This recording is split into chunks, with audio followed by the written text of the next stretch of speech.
this is about shame-based, SBSS, shame-based self-statements. We tell the client in the very first session, your problem is not your homosexuality, your problem is your shame. If you can get your shame out of the way, you will move on to heterosexuality. And that's like revolutionary to the client. He doesn't understand that. But the enemy is shame. Shame is what stops the client from moving on.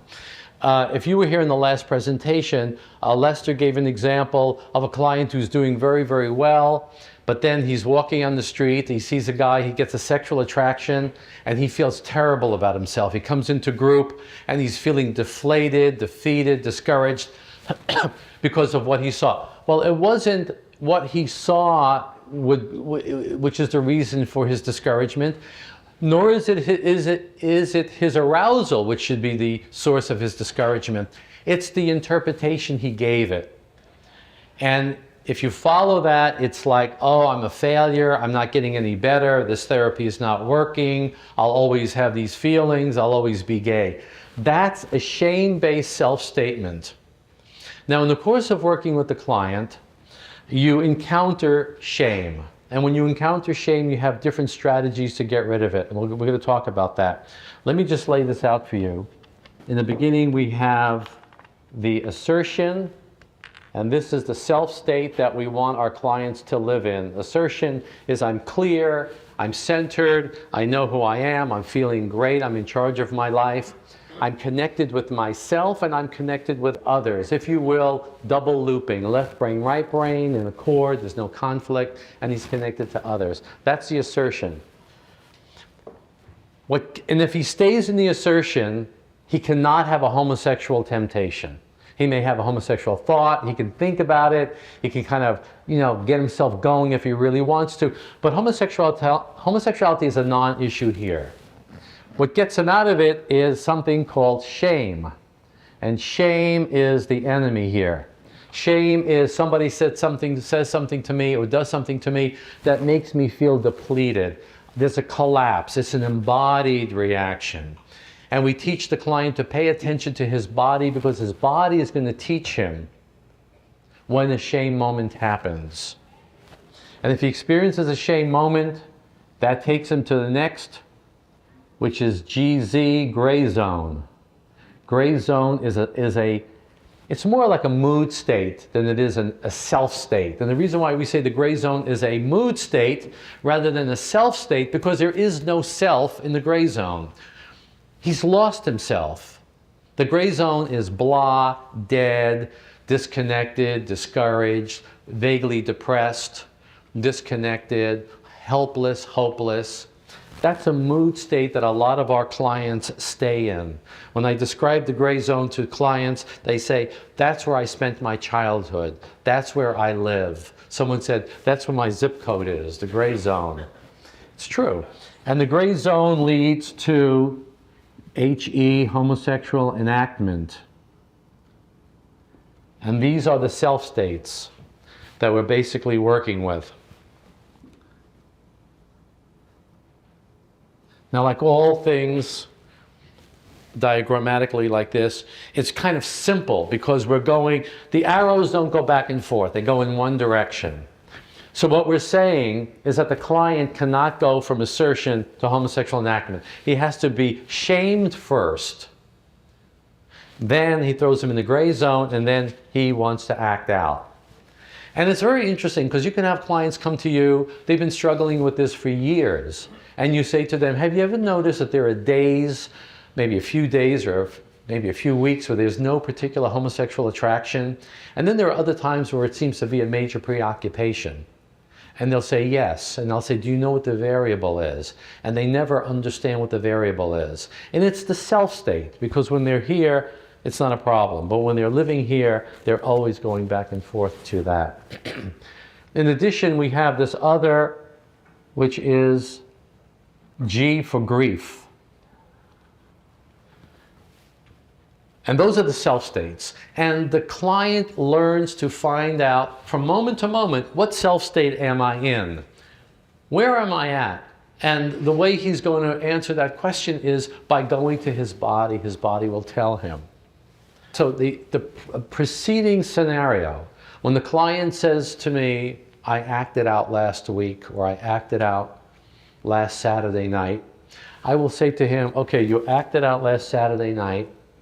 How were you feeling about yourself just before you acted out?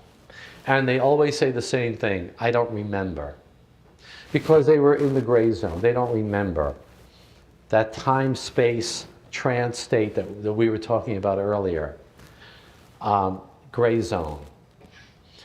So you acted out Saturday night. How did you feel Saturday afternoon? Saturday afternoon, I felt pretty lousy. How did you feel Saturday morning?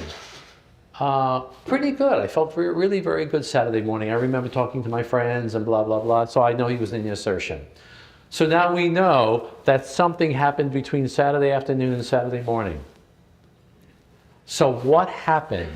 And the client has no idea because it was subliminal. There was a shame moment that did not register. And we have it on video when they videotaping, when the client identifies the moment of shame and he's going, and you see the aha moment, and he remembers someone said something to me or did something to me that made me experience this drop. So reparative therapy is teaching the client to pay attention to these moments, because if you can take care of these moments and bounce back to the assertion, you never have to worry about homosexuality. All you have to do is worry about shame. That's what I mean. Your enemy is not your homosexuality, your enemy is the shame. Because homosexuality is a reparation. It's a narcissistic illusion to deal with shame. Because remember, narcissism and shame are back and forth. The foundation of narcissism is shame.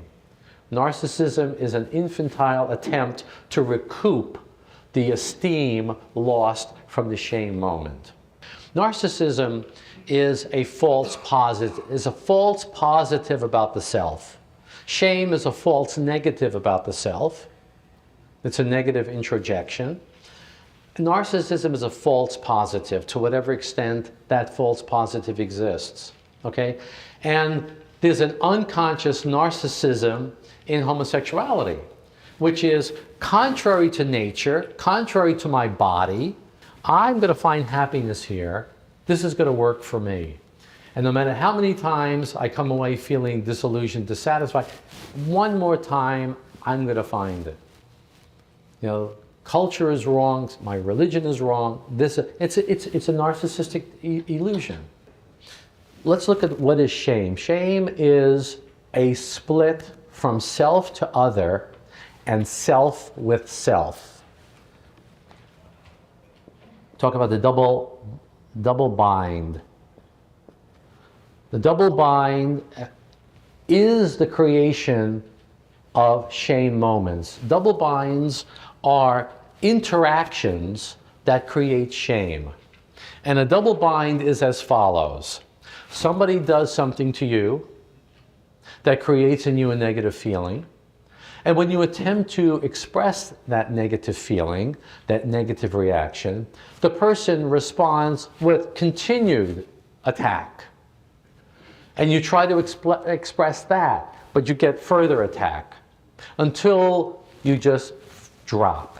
You're hopeless, you collapse, and it's an embodied collapse. And our clients were shamed in childhood. They reached out to the parent, they wanted to make the connection. The parent reacted in a certain way that was hurtful. They tried to express that hurt in the only two forms that people express hurt, anger or sadness. And that anger or sadness got punished. You're upsetting mommy, you're upsetting the family, you're upsetting the stability of the family. So the lesson was shut down, collapse, give up your power. Now it's very interesting. Freud wrote a paper in 1917 called Melancholia, Mourning and Melancholia, 1917. And he said, now we're getting now to the family background. Freud said, and he was not talking about parent-child, he said that when someone loves someone and that love is not reciprocated, the person blames themselves. He blames himself for not receiving the love from the other.